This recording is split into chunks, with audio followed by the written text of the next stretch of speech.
Did you know that Joe Biden prohibited the ecstasy in 1990 or something and thus killed rave culture? Hi everyone and welcome to another video on this channel, and today we have a book review and I brought to you a book by Matthew Collins called Rave On. Yeah, so someone suggested in the comments I should read this book. Whoa. Yeah, someone in the comments suggested I should read this book, and so I did. And this video is now a review of Rave On by Matthew Collins. So I went into this book like with zero expectations, because usually books about rave or techno culture are pretty rambly, over romanticized, or just read like in Wikipedia article or something. But this one really got me. It's a really nice brief overview of techno cultures or electronic dance music cultures over the whole globe. And this with a clear narrative and a solid structure. Unlike other techno books, this book actually has a nice build-up. It connects historical moments with cultural shifts smoothly, so it's very easy to follow, which only speaks for the strong narrative of this book. One eye-opening moment that I had with this book is the Ibiza chapter, because I thought that Ibiza is just like a heaven for British chats and everybody who's pretend to be techno, but actually it has like some strong hippie roots and like some used to be like the real deal, and this is like the book describes it really perfectly, like the old Ibiza and the vibes of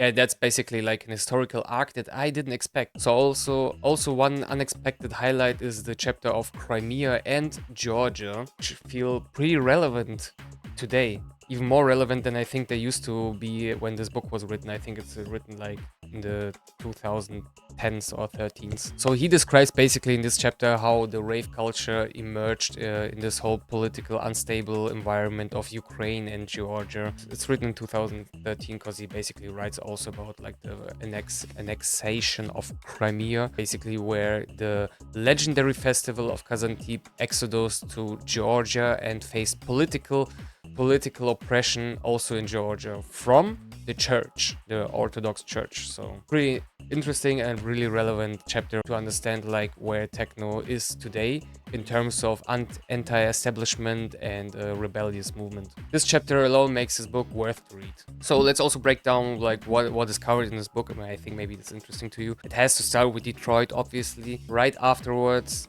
Berlin, and afterwards, like, there's like some chapters that I didn't like. For example, Las Vegas or like the French free party movement.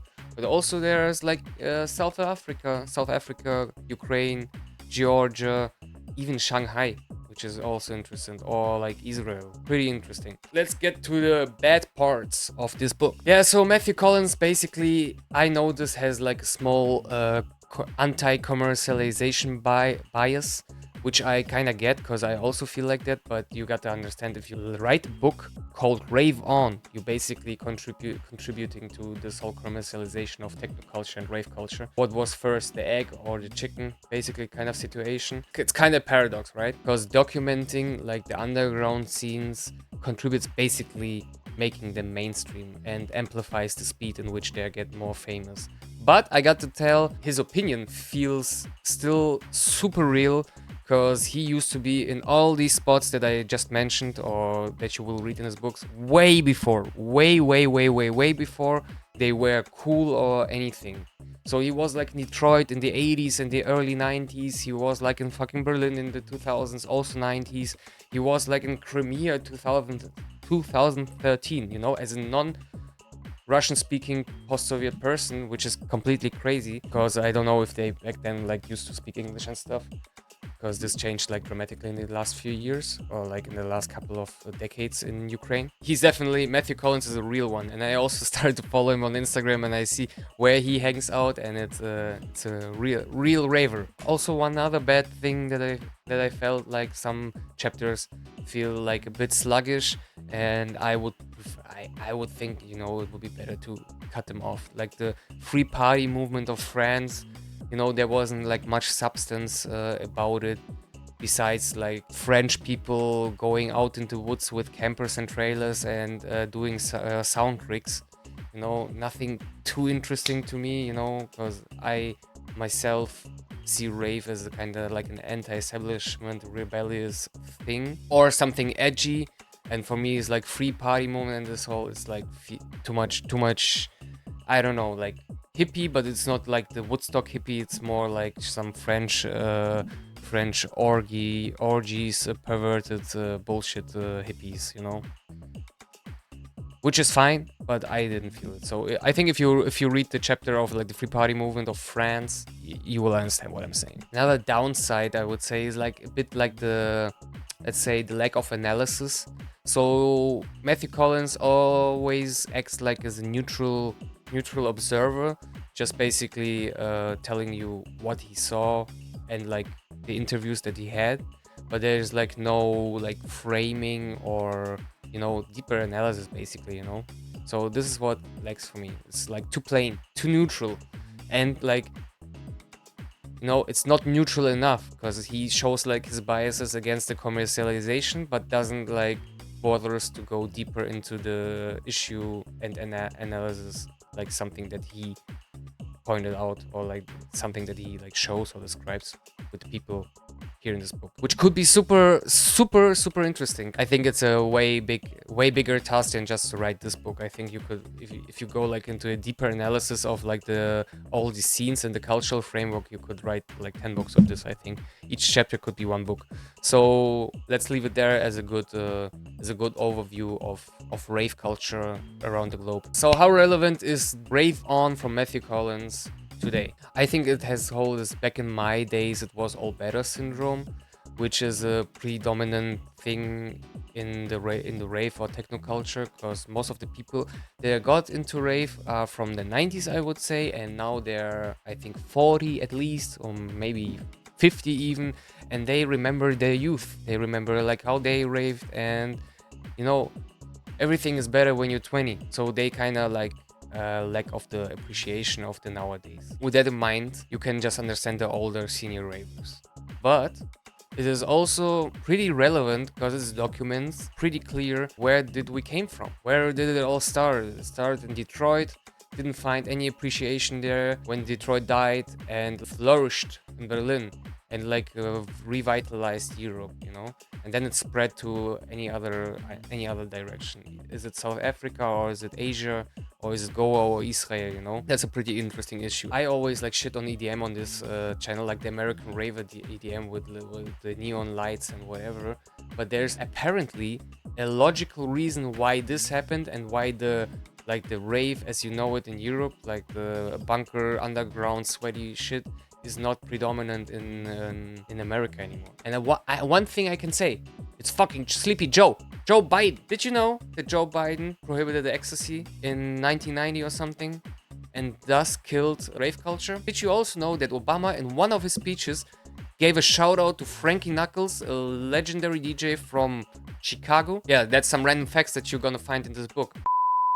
Who should read Rave On? Honestly, I think everybody who is interested in this culture and everybody who is going to rave should basically read it just as a general framework for this culture. Because at the party, you always meet people and you talk about music, you talk about styles, and you talk about, oh, this is amazing, this openness, whatever, blah, blah, blah, blah, yappa, yappa, yappa, yappa. But this book gives you like a solid foundation of understanding where did we came from, what are we doing here, and what it is for, you know, and how you basically have to behave, or on what principles basically this whole rave movement is built on. In this terms, I would recommend it for anybody who is entering the scene first. For the seniors, I think it's also interesting because I think for me it gives like a new perspective, or who invented techno, because basically there's like this discussion, who invented techno? Yeah, is it from Detroit? Is it from Berlin? Or is it like in European stuff, black music, whatever? So I would say first, if you think in categories, you're not free. Put somebody in the drawer, we say in Germany. So by saying it's black music, it's like, I don't know. I don't feel it, to be honest.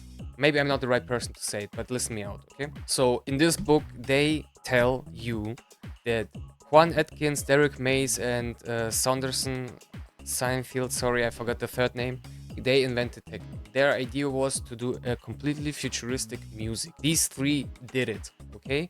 But they also got inspired by Eurodance and also by Kraftwerk, okay? So they took the inspiration also from like super white music and did like their thing. It's like a combination of everything.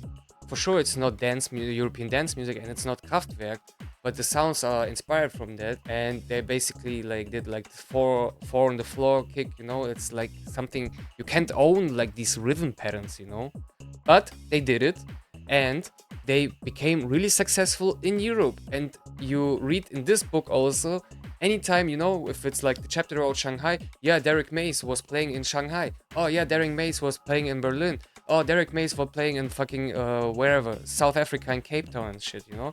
And you think, man, in the chapter Detroit, I never heard like him playing so often in Detroit than he played like outside of Detroit. And this is like the shame. And who is to blame? Obviously, to blame is the US government or like the whole situation with Detroit. But still, you kind of need to, I think, like to elaborate more on this like racial thinking, you know? Because we want to stop with racism, but then we like say this is black music, this is white music. Jesus Christ, it's just music, okay? And on the dance floor, we meet and have fun, right? Can you own music? Is metal white? Probably it is white, because not a lot of black people doing metal. But when they did it perfectly. Isn't like Body Count or something, or not Rage Against the Machine or something? Yeah. Anyway, I'm getting pretty ramble and exaggerated, so fuck that shit. So what's the final verdict? Yeah, so I give it a 7 out of 10. So it's a well written, clear structured, and it's a good overview of the global rave culture, period. So it's not too academic. It reads really pretty easy, but it also has like some sluggish sections which you basically could cut off. So what's the biggest takeaway of this book? My biggest takeaway is that there will always be a cool place which will get commercialized or like discovered and then commercialized, and thus will die out and lose its coolness. But in the process of getting uncool, there's always will be popping up a new place where it's still cool, or where it's in a different way cool, and then it hops to the next and to the next and to the next. It's basically like a chase, like Tom and Jerry. Jerry is the coolness and Tom is the uncoolness, British Chad, you know. He's chasing, but he's never get it. If you're interested about the present, the future, and the past of rave culture around the globe, this is a must read. So what's your take? Have you read Rave On? Drop a comment below. So if you like this video, hit the subscribe button for more analysis of underground scenes, music history, and rave culture. See you in the next video.